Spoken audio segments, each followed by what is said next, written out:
Então, pessoal, nesse vídeo eu vou ensinar para vocês o que acontece quando você faz uma pergunta usando o verbo to be. Olha só o que aconteceu. Eu coloquei o verbo antes do sujeito. Am I? Are you? Is he? Is she? Is it? Are we? Are they?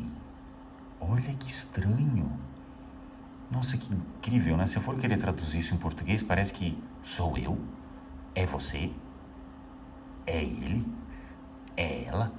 E assim por diante, ninguém faz uma pergunta assim em português, mas em inglês você tem que fazer a pergunta dessa forma. Você vai ter que colocar o verbo to be, que agora não é só um verbo, é um verbo e um auxiliar antes do sujeito. Olha só, então o verbo to be, como eu disse antes, é agora um verbo e um auxiliar. O que é um auxiliar? Um auxiliar, ele auxilia, ele indica que é uma pergunta, além de indicar o tempo verbal da pergunta. Esse auxiliar está no presente. Esse auxiliar, ele tem um significado também, nesse caso. Ele é um verbo. Então, novamente, o verbo to be é agora um verbo e um auxiliar. É a única palavra na língua inglesa que é ambos um verbo e um auxiliar. Essa é uma palavra muito poderosa. E você tem que jogar essa palavra antes do sujeito toda vez que você fizer uma pergunta. Vamos ver outro exemplo? Então, vamos lá. Você tem aqui a palavra busy, o adjetivo busy, que vocês já conhecem, que é ocupado. Então, olha como é que fica. Am I busy? Are you busy?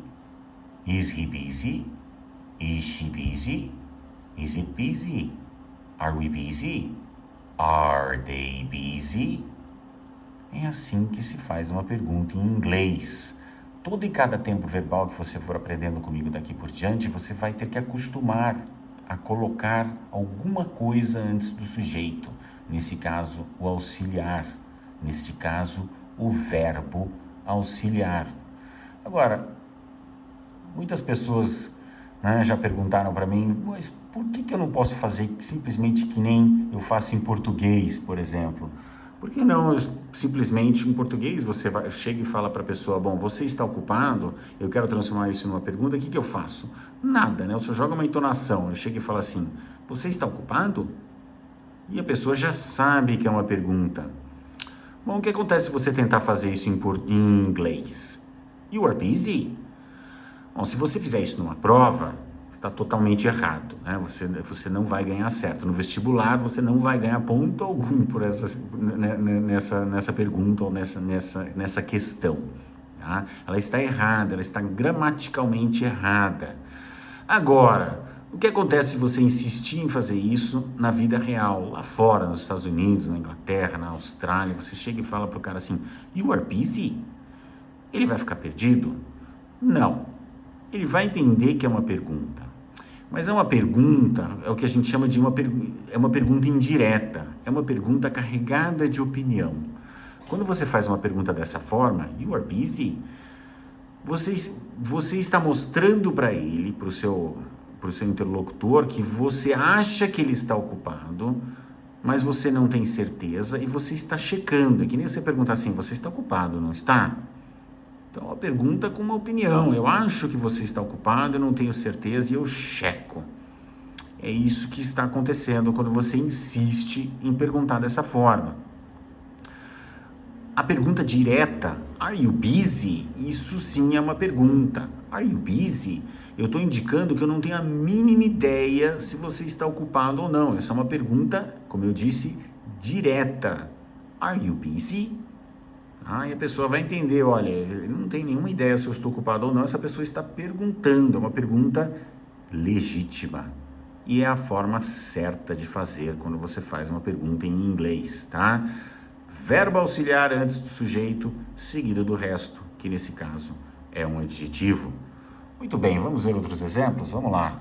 Aqui você tem o seguinte exemplo. Am I here every day?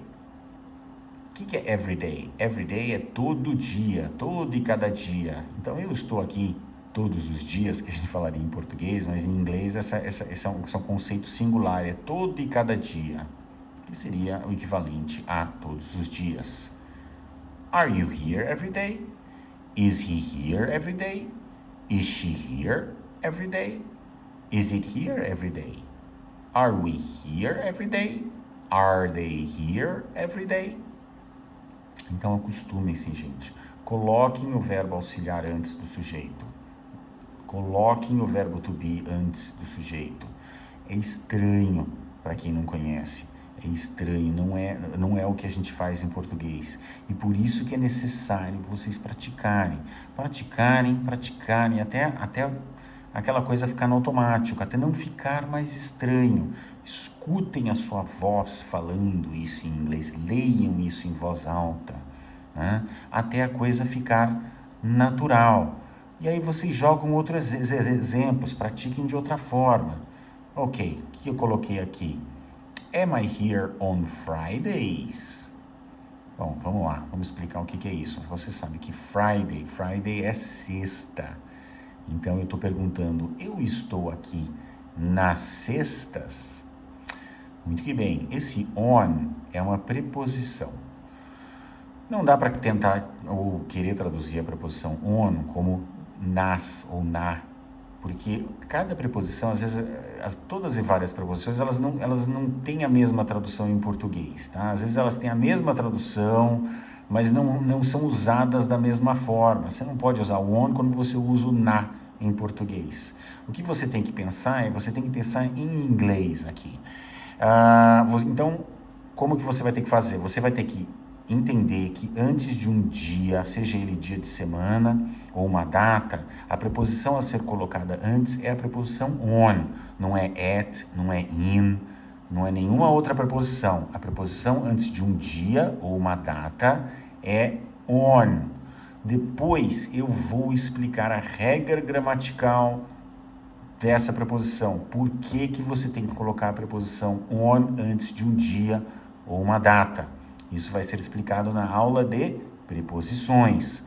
Por hora, eu quero que vocês decorem que antes de um dia ou uma data, você tem que colocar a preposição on.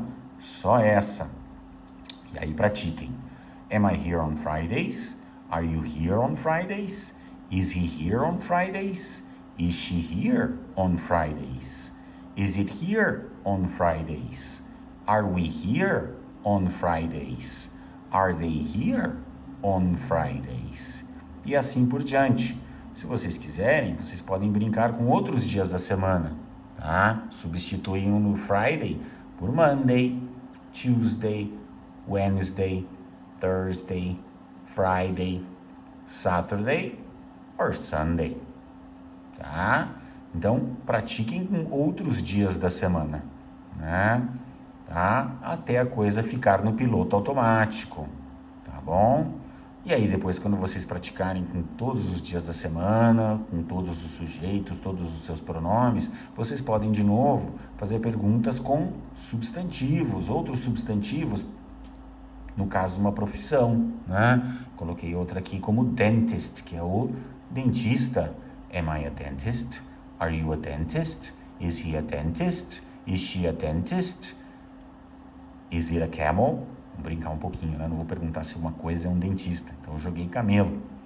Are we dentists? Are they dentists? Alguma dúvida? O nome do jogo é prática. Peguem um bom dicionário, peguem uma palavra nova, um substantivo qualquer que seja, uma profissão, um adjetivo, e brinquem de fazer sentenças com o verbo to be. Façam perguntas, respondam na afirmativa, respondam na negativa. Are you a dentist? No, I'm not a dentist. E assim por diante, tá? É isso aí, gente. Vamos lá. O nome do jogo, de novo, é prática.